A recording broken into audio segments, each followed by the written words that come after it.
Hello, and welcome to Strong at Home.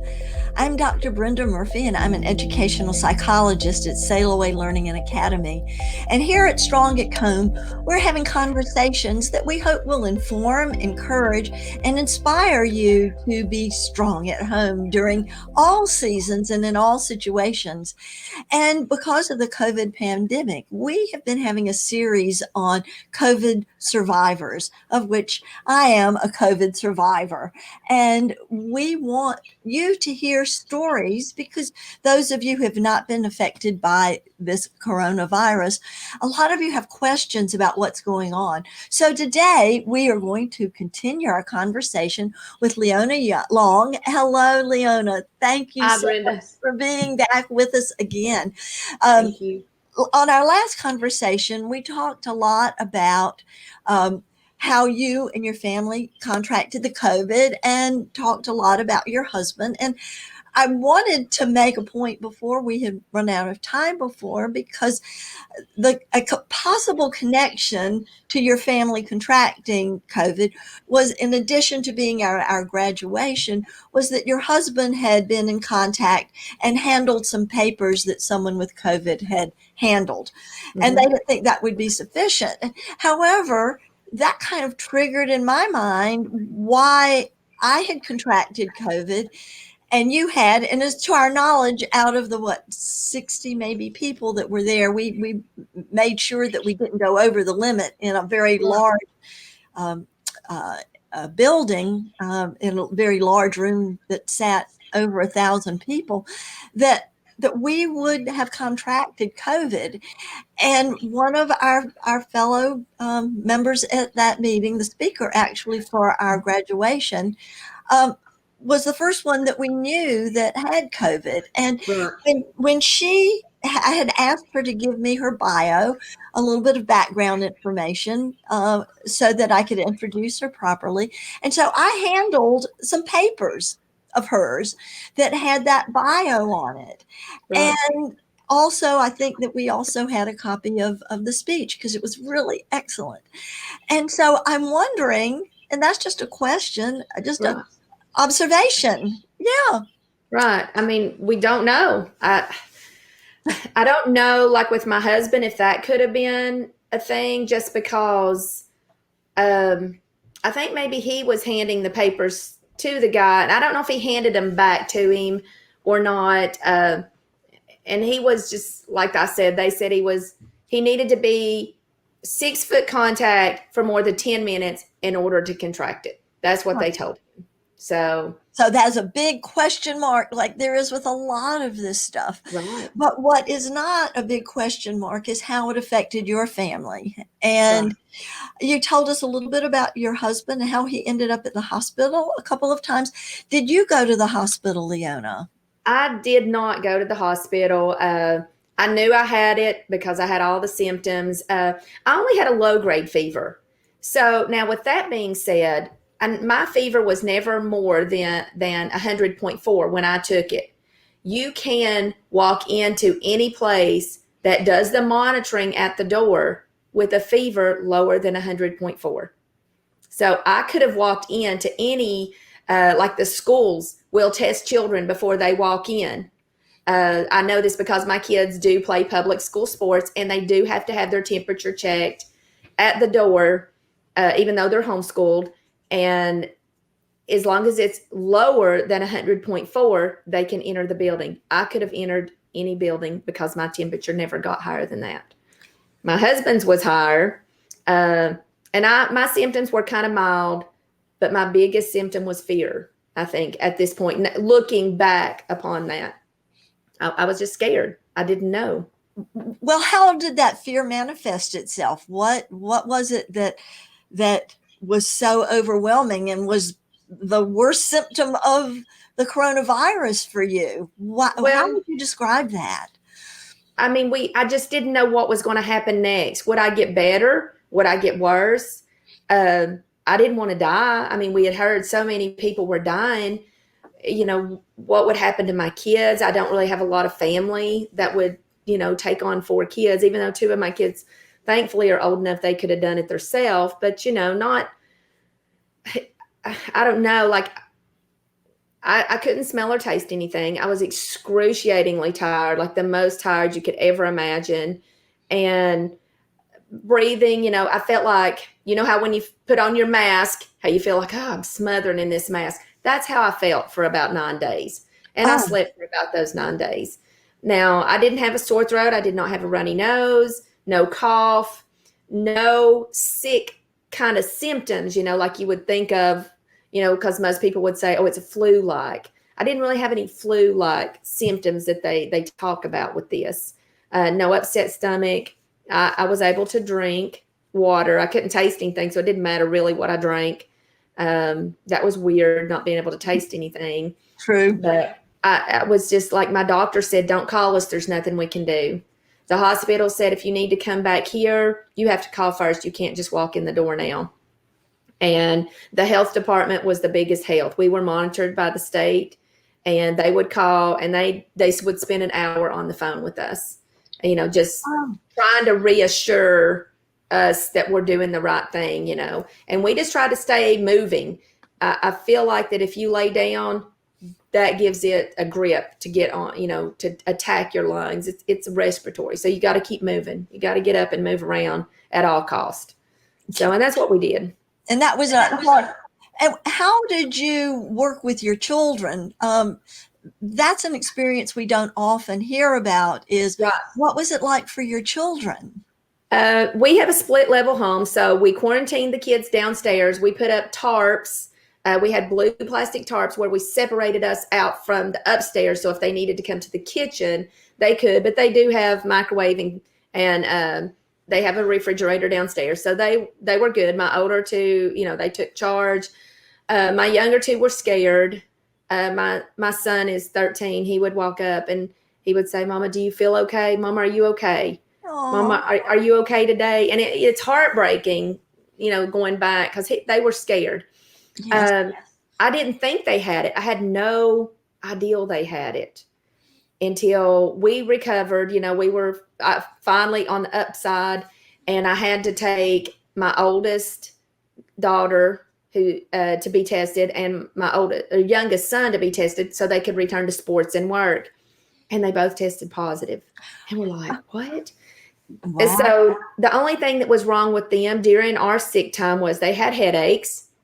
They complained of backache and leg pain, but they also were outside in the pool. They were playing basketball. My daughter and son kept them outside playing to try to keep their mind off of mom and dad being sick inside Oh, sure. with coronavirus, the virus, the virus. Yes. And everybody, like the teachers from the school, and once again, mine are homeschooled, but they were all like, we can't believe the Longs have it. They're the ones that wipe the seats down before they sit down. And, if anybody can, if the Longs can get it, anybody can get it. So, we had friends that was about it, but, the kids just didn't really have symptoms that we would have thought they had it. But how did they feel when your older daughter and your younger son learned that they had tested positive? What were their reactions? they were shocked. They were like, what? They just didn't have any idea. They just had no idea. And then they were like, this is why our head hurt. This is why my legs hurt, Mom. This is why my Yes. back was hurting. That's it. Now, the other two did not test.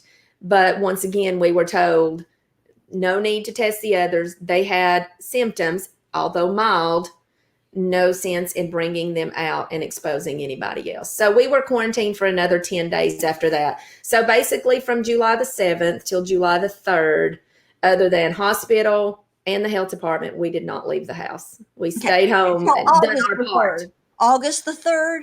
Was it July 7th to August the 3rd? Till July 31st was our July release 31st. date. Okay. Yes. Yeah.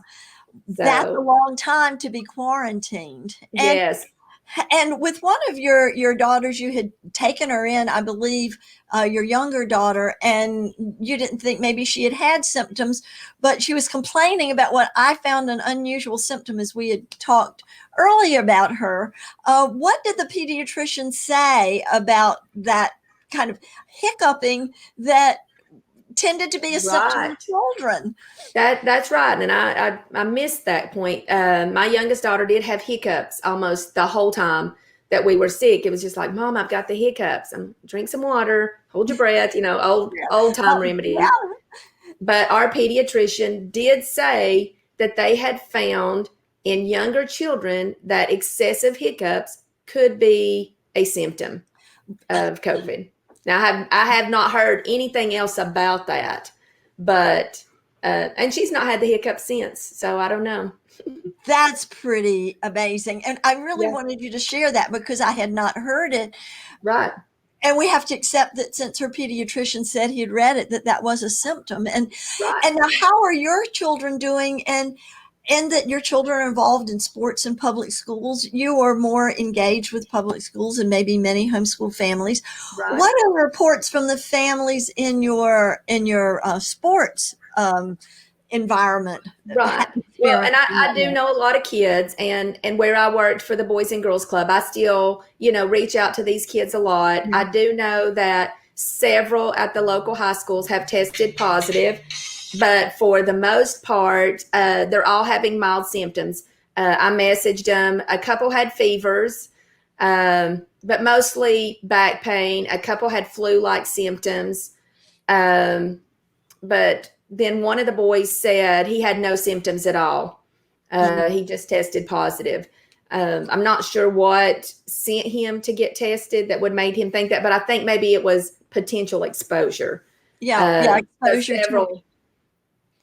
how are, in your experience, in part of your story, how are the younger people handling the COVID, the idea of COVID? Is there a lot of fear among them? Because, we hear about all the deaths, although statistically it's less than 1% will die, and a Right. very small percentage that will have serious symptoms from it, not more so than the flu or a really severe cold or something.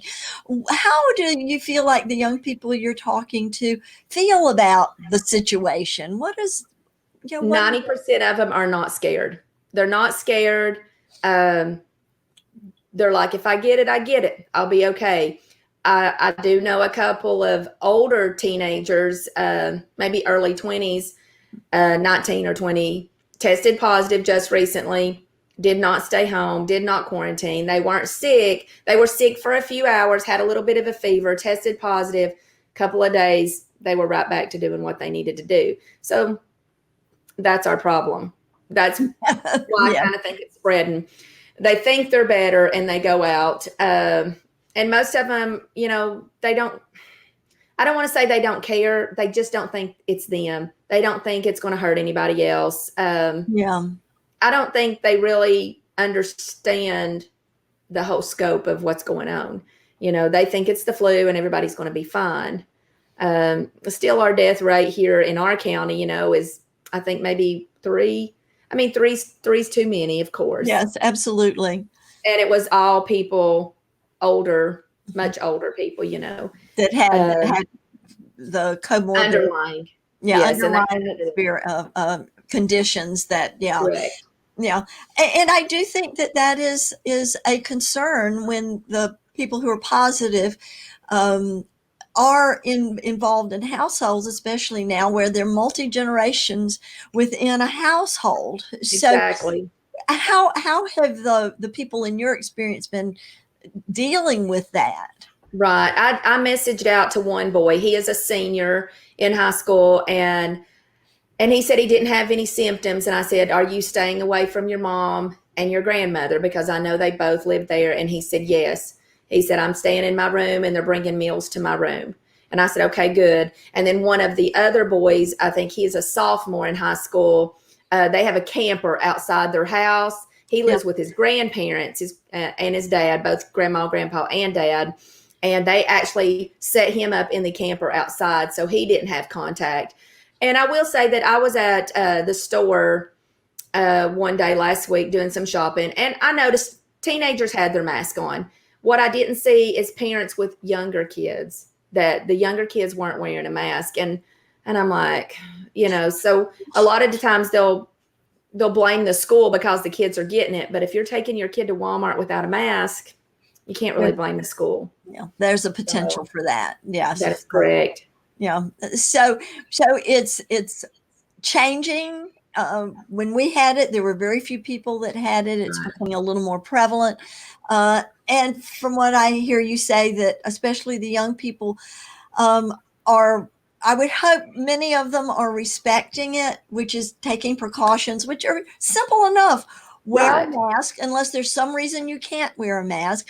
Wash your hands and stay far apart from people. It's right. And I think most of them are doing it. They, the kids just wanted to get back to school. They need to be in school. Yeah. They miss their friends. They need, I don't want to say they need to be out there getting sick. They don't need that, but they need each other to get through this. It's just uncertain times for these kids, and they don't know. Even at 18 and 19, they're like, what's going on? They don't understand just everything that's going on in the world. It's scary to them, but they don't know what to do. And a lot of them are just, trying to figure life out at this age anyway. Absolutely. So, yeah. And I'm so glad to see that you are feeling better through all of this, and that we're on the road to recovery. And as we know, we don't know the trajectory, but we are so grateful to be able to be up and out and moving and feeling much better and sharing our stories in hopes that people, number one, we can dispel some of the fear around it, because that's really not healthy. And know that there's hope in the midst of this pandemic. There is hope that even if you do get it, like Leona and I, that you will survive and it will bring a brighter day in the future. So that's right. Thank you so much, Leona. I'm going to end, as we always end our Strong at Homes, with a blessing that really helps us to stay strong, that we can stay strong as the Lord would bless you and keep you, that the Lord would make his face to shine upon you and be gracious to you, that the Lord would lift up his countenance upon you and give you peace. And so we say peace to you, Leona. Thank you for joining us. Great to see you doing better, knowing that your children are better, and to carry on the good fight. And I'm glad to see you better too. So. Thank you. It's fun to share our stories, and we may come and revisit again to see what's going on in our world. So thank you so much. Thank you all for joining us, and we'll see you next time on Strong at Home.